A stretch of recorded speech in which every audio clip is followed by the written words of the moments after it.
Hi everyone, I am Augustine, and in this video we will be talking about how to style an HTML table. So in about 6 videos ago on this playlist, we created an HTML table using HTML of course, and if you're interested in watching that video, you could click on this link over here to actually go over to that exact video to watch it.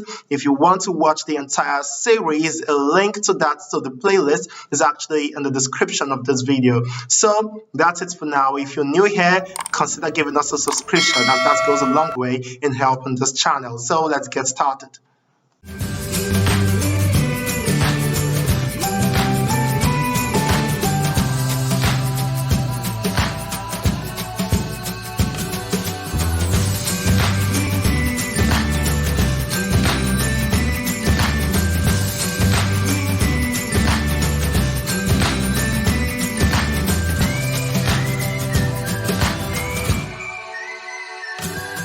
Hi guys, welcome back. So in this video we're going to be styling up this HTML table which we've created before, and I'll be showing you the code for that. So I have my IDE opened up over here. You can see that I have already opened up the tables over here. So permit me, I'm just going to close up all these other tabs. So these are actually things we've worked on before, and now we're about to style the HTML table. So take a look at it again. This is actually the current look of our table, and this is the code to our table. So let's just do this quickly. So the first thing I would like to do here is I would like to wrap the entire of our HTML table in a div. So just take note, I actually collapsed the entire of our table by clicking on this icon over here so that I could have a big view of my entire code base. So if you take a look at this is line 8 and this is line 59 because I just collapsed the entire of the table. Good. So I'm going to cut this, and now I'm going to say div over here, and I'll place my table here. So I chose to do it this way, and because I want to create a kind of a spacing, a padding for the table. So to do that quickly, I would come over here, and I'm going to give this a class of container. I'm going to call this container, and I'm going to be creating the container class. So I'm going, for the sake of this HTML table, I'm going to be using creating our style in the head section of this. So here I'll go styles over here, and I'm going to close that. I'll come over here. So I'm going to create a CSS class called container. And this time around I would say it should have a padding of let's say about 50 pixels at the top and bottom, and 25% at the two sides, that's at the left and the right. It should have 25%. So I'm going to save this. I'll come over here and refresh this. Now we could see that our table is no longer here. You could see it has about 50 pixels. Is it 50? Yes, 50 pixels. It has about 50 pixels at the top, and at the bottom you may not be able to notice this, and it has 50 pixels by the left, 25% padding by the left and by the right. So to show you exactly what the pattern look like, I'm going to open our developer tool. I'll click on element, and I'm going to click on this, and I'll just take my mouse over this. So you could see the difference between the green and the blue boxes over here. So you could see over here we have 25% to the right and 25% to the left and all that. So that's just how padding and pixels work over here. So now let's move over to the major business of the day, which is actually to style our table. So the first thing I want to do is to give our table a class. So I'm going to call our table a class of table. I'm going to give it a class name called table, and I'll come over here and I'm going to say table here, and I'll open this. So the first thing I want to do is to give our table a width of 100%. So I'm going to say width is equal to 100%. Now, what I mean by a width of 100% is that I want our table, which is this, to take 100% width of this container. Now, this is what I want to happen. When we say the table should be 100%, we actually mean we want the table to be 100% of the blue box you're seeing here and not the green box, because the green box is just a padding. The actual content area is actually the blue box over here. So I'm going to refresh this and we could see what happens now. When I inspect this again, we can now see that our table is taking what? 100% of the blue box over here. So that's great. Now, the next thing we're going to do is that we want to add a kind of a demarcation between the header, and this is the header, and between the body of our table. So to do that, I would like to add a line over here. So it's so easy to do that. I can just come over here to our TR over here, and I could say that I want it. I'm going to use an inline style to prove this first. So I'm going to use an inline style. If you remember videos ago, we talked about inline styling. So I'm going to say that what border bottom should be solid. It should be solid, and I want it to be of 2 pixels, and it should have the color black. So let's make it a black color. I'm going to save this and I'll refresh this, and if you see, there would be no difference. So I did this on purpose so that I can show you how to go about this later on. But for now, I'm just going to cut this out of here, and I'm going to add it up to the T head. Okay, I actually made a mistake. I'll add it up to the T head there, so I'll just paste it. Okay, that's not going well. So I'll just write that again. So this is style. I'll say border bottom is solid. I want solid 2 pixels, and I want it to be black as well. So I'm going to save this now, and now you would see that we'll have some kind of borders beneath this. But at this point, you could also notice that there are spaces between our border bottom, and we actually do not want that. We just want to have a complete line without having any breaking spaces. So this space is actually caused by some kind of, okay, let me explain it in this way. Now, if we should inspect this element, we could see that over here, this particular cell has its own border around it, and this particular cell has its own border around it. So it's not really linking with this particular cell, and the way we can just go about making all this to appear on a straight line is that we're going to come over to the table elements, of which we've already given it a class name.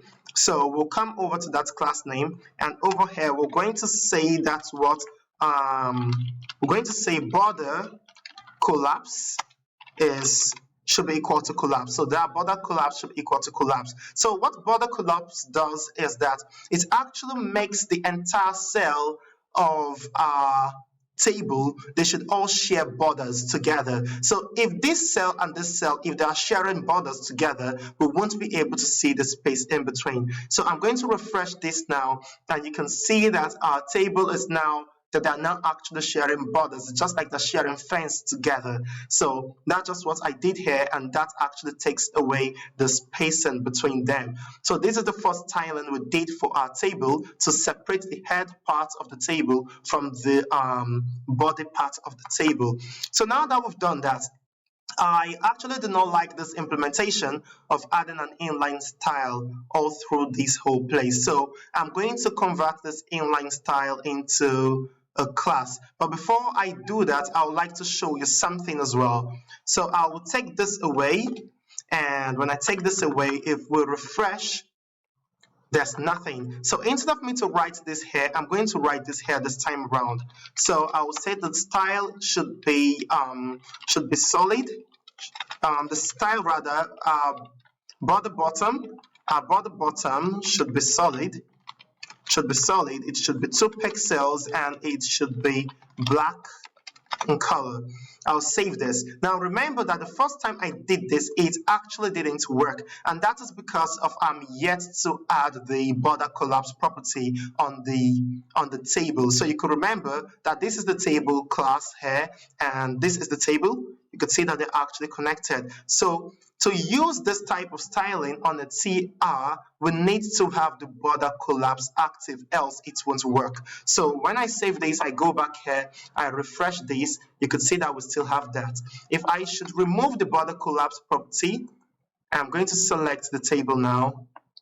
So this is the table, and this is the border collapse here. So by default, the border collapse is usually separate.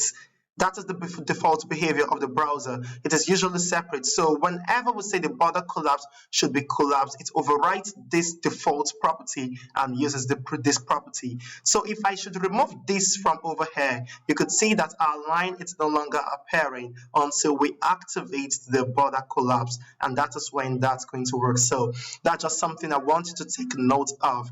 Now, the second thing we are going to do is that I want the entire of this value here, they should all appear at the center. So to do that, it's actually quite simple. I'm going to create a class for the entire of this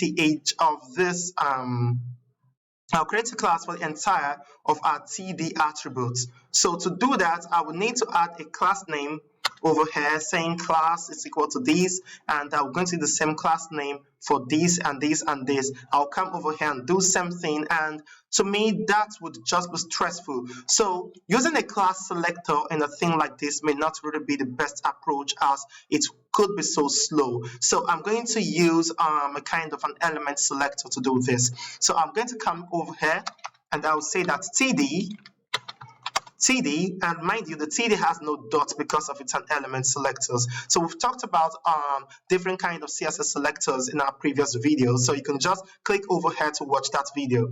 Okay, now that that's said, I'm going to say that our text align for all the TD elements should be centered, and I'll save this and let's take a look at what we have here. So you could see that all our elements now, they are now displaying the center. Now take note that I actually use a column span for this particular fifth row element. So I'm just going to go back to that place.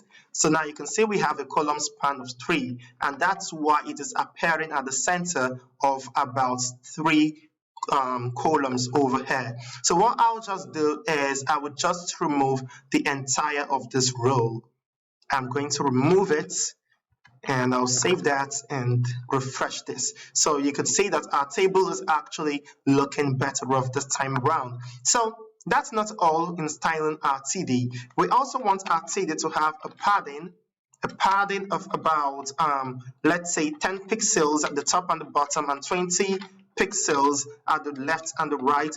And when we save that, we'll refresh this, you can see that our table is looking a bit bigger and a bit bolder this time around. So I'm going to say as well, I actually want to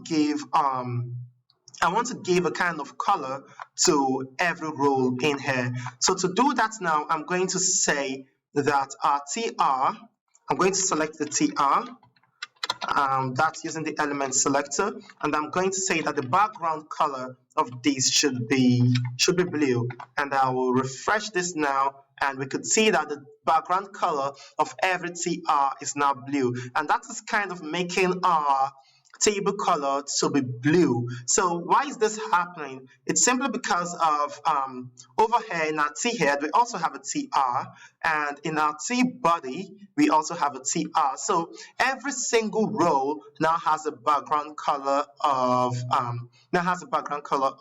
blue. But that's not just all we want to achieve. So I'm going to show you this now.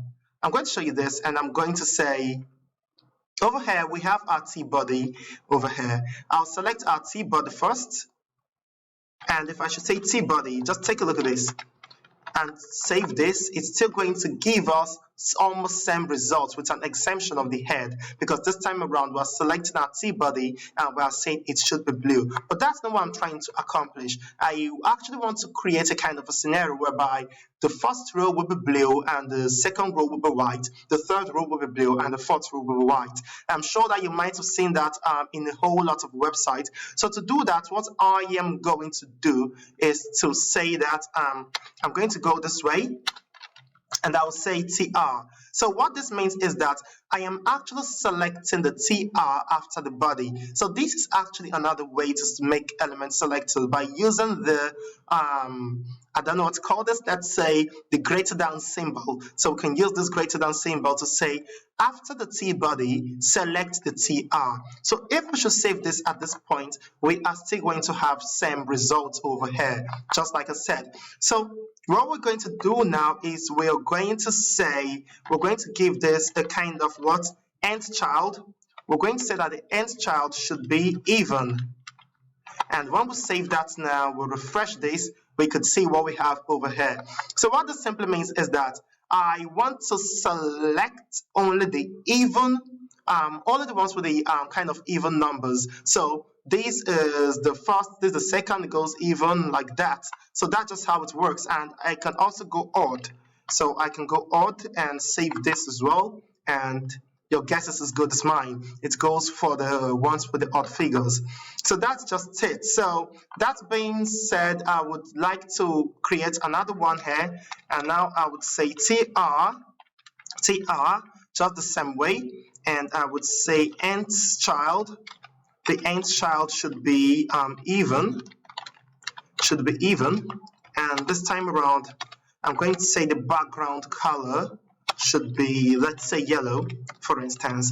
And I'm going to save this and refresh this. Now you can see that we have a mixture of blue and yellow on our table, but these are actually not good color. Let's use some sort of more realistic color. So what I'm going to do over here is to use something like gray, and kind of trying to select a gray color over here. So I'm going to select this color. So that's gray. And over here, I could say this should be more like a complete white color. So I'm going to save this now and refresh. So if you could take a look at this properly, you can see that we have some kind of colors, background colors over here. I'll make this a bit darker so it just looks better. So I'm going to be making this a bit darker. So let's say this color would be okay, and I would refresh this. And you want to change this color to be this one over here. So, okay, great. Now it's actually more visible. So we've actually styled our table to look good, but that's not all. I actually would like to leave some kind of spacing in our header over here. So to do that, I could just simply say, I could just come over here and I could say that what? Our table head, our T head, we'll go to our T head, we'll select our TR, then we'll select our TH. Now I'm just using this on purpose. I could as well just say TH over here, and this is going to work just fine. Just like this and this also gave us some results. I'm just trying to tell us that this option is also available for us to use to select CSS or to select HTML elements as well. So I'm going to be using this now. When we have the T head, we have the TR, and we have the TH now. And the TH, I want to give it a padding of about, let's say, 30 pixels all around. Okay, 30 pixels all around. I'll save that and I'll refresh this now. Now you can see that we have some kind of spacing between this, and I think that spacing is actually too much. So I'm going to give it just 10 pixels all around. And I'll refresh this, and this is actually looking a bit better. So one other thing I would like to do is to reduce the percentage here to just be 10% over here, and I'm going to do this. So you can see now that our table is actually looking way better. Way better. Okay, so we can see this, and if you notice, if for example we are on a mobile device, this table may not really display so well over here, because right now we are just we are not really seeing some of the data. So I'm going to give this table some sort of responsiveness. Now, that's if we're in a mobile device. So just so you know, we can actually simulate the experience of a mobile device on our browser by clicking on this icon over here. So clicking on this icon makes us to simulate a mobile device, and like this, you could actually see this is for an iPhone 6, and I could also change the device to look like an iPhone 5. So right now the table looks like it's appearing so well because of we actually said that our table should take a width of 100%. So just taking a width of the 100%, it's seen over here. But in a situation whereby we said our table should take a width of, let's say, 700 pixels, and we'll save this, we'll refresh this now. It's actually appearing good here as well, but there are some cases whereby it's not going to appear well. So let me just edit this. I do not want it to appear well because I want to show you something. So I'm going to change our table. I'm going to say it should be, let's say, 2000 pixels. Okay, great. Now it's not really appearing well this time around. So I'll just come to my code and I will change this to 2000 pixels. Now, for me to make this table to be responsive on a mobile device, so to see the responsiveness I'm talking about, I'll come over here and I'm going to say the width of this div should actually be, should just take, let's say, the width is going to be 100 view width. So I talked about, I'm going to say VW for view width, and I save this, come over here, refresh this, nothing changed. And now this time around, I'm going to use a property called overflow.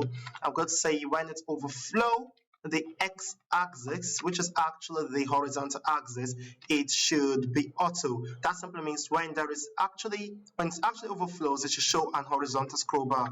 So I'm going to save this, refresh this, and you could see that over here you can look carefully here, I have kind of an horizontal scroll bar. So I'm going to remove the responsiveness so we can see it carefully.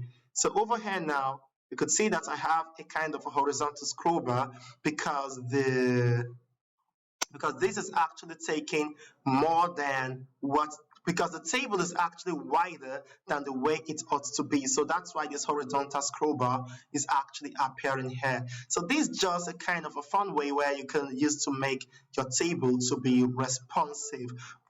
Actually, there's actually more to responsiveness, but this is just a kind of an introduction to mobile responsiveness. So that's it for this video, and if you think this video has been helpful to you, consider liking this video and don't forget to subscribe to our channel, as this goes a long way to help us. So that's it for now.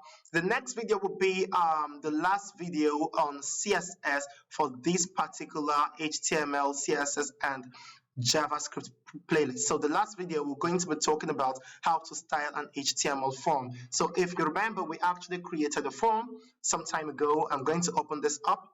So you could see that this form is actually not looking so good in any way. So we are going to make this form to look at least a bit better like our table is looking right now. So we're going to make the form to look better. Until then, I'll see you next time. Don't forget to subscribe to this channel. Bye-bye.